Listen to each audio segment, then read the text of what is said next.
भगत सिंह ने पूरे देश की आज़ादी के लिए संघर्ष क्यों किया? क्योंकि अकेले अकेले आज़ादी तो वैसे भी नहीं मिलने की। ये वास्तव में कोई सामाजिक या राजनैतिक पहल नहीं थी। ये किसी बर्बर विदेशी शासन के प्रति आक्रोश या क्रांति मात्र नहीं था। मूलतः यह आध्यात्मिक मुक्ति का अभियान था।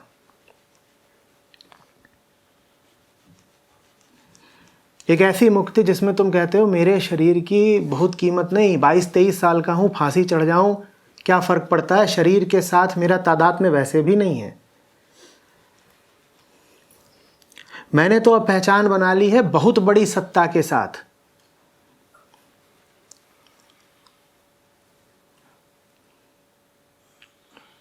भगत सिंह के जीवन में वो बहुत बड़ी सत्ता थी, भारत देश।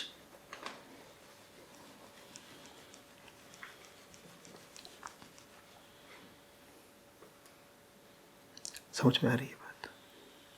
इसलिए मिलती है जवानी। इसलिए नहीं मिलती कि शरीर को ही खुराक देते जाओ और शरीर की मांगों को मानते जाओ और कामनाओं को पोषण देते जाओ। जवानी मिलती है ताकि उसका उत्सर्ग हो सके, ताकि वो निछावर हो सके। जिस उम्र में हम अपने आप को, बहुत लोग दुधुआ बच्चा ही समझते हैं, उस उम्र में वो चढ़ गए फांसी पर।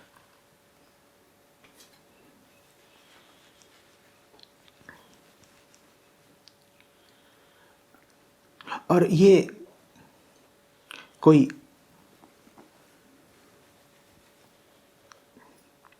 किशोरावस्था का साधारण उद्वेग नहीं था।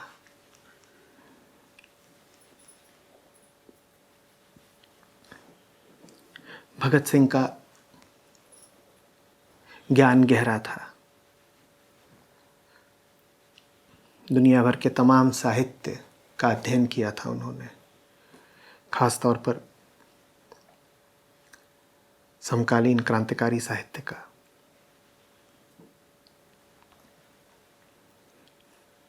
समाजवाद, साम्यवाद, इनकी तरफ झुकाव था उनका।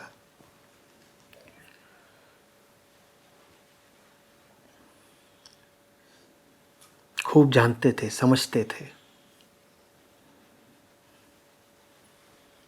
किसी बहके हुए युवा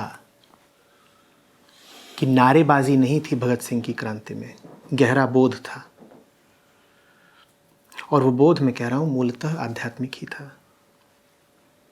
अन्यथा जीव में देहाभिमान इतना गहरा होता है कि यूं ही कोई शरीर नहीं त्याग सकता।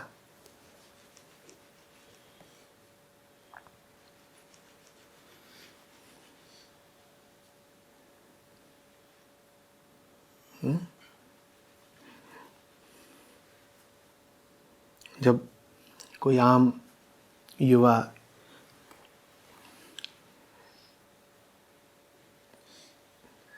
जीवन की चकाचौंध और रंगीनियों के ख्वाब देखता है, उस समय भगत सिंह अपने जीवन की निजी मांगों से बहुत दूर, बहुत आगे जा चुके थे।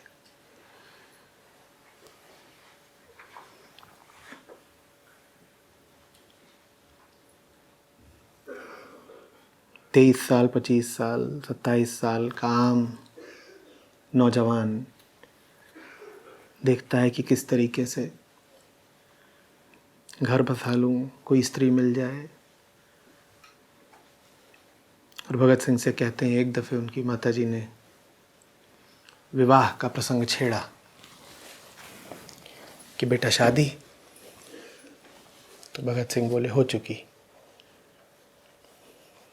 शादी हो चुकी, आज़ादी दुल्हन है मेरी, उसी के साथ हो गया अब गठबंधन, अब किसी स्त्री वगैरह के लिए कहाँ जगह है।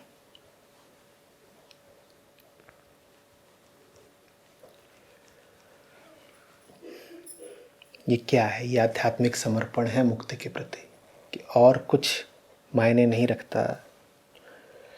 न देह कीमत रखती है, न सामाजिक परंपरा कीमत रखती है, न मन की कामनाएं कीमत रखती हैं। मुक्ति मात्र कीमत रखती है। उसी को समर्पित हो चुके हैं, उसी से मिलन हो चुका है। यही योग है।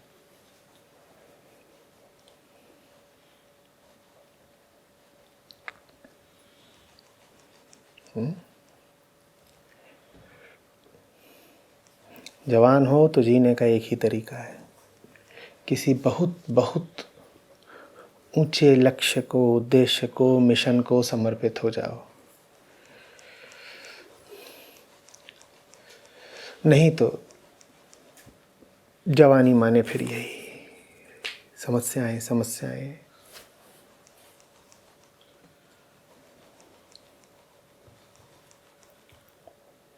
उलझाव, समय की बर्बादी, मन का गंदा रहना, लफड़े झगड़े, तृप्तियां, वासनाएं।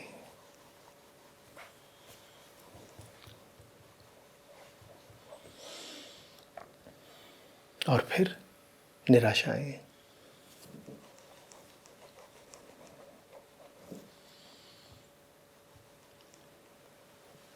ऐसे न जीना हो तो फिर उनकी ओर देखो, सादर देखो, सप्रेम देखो,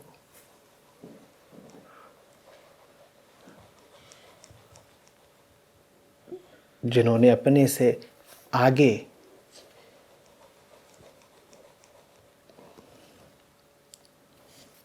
के किसी काम के लिए अपने आप को आहुति बना दिया।